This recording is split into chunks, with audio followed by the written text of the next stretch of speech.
লগ্ন ভ্রষ্ট দলবদল। সকাল থেকে খবর ইনি যোগদান করবেন বিজেপিতে, তৃণমূল থেকে অমুক নেতা অমুক নেত্রী গিয়ে বিজেপিতে যোগদান করবেন, এবং সব শেষে এখন যা বুঝতে পারা যাচ্ছে যে লগ্নভ্রষ্ট দলবদল হতে চলেছে।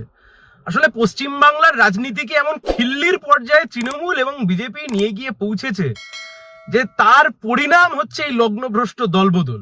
প্রথমত এই দলবদলের মানে কি তা বিজেপির নেতারাই বলতে পারবেন। যে তৃণমূল কংগ্রেসের দুর্নীতির বিরুদ্ধে বিজেপি এত বড় বড় কথা বলে, সেই দুর্নীতির মধ্যে নাম জড়িয়ে পড়া নেতা নেত্রী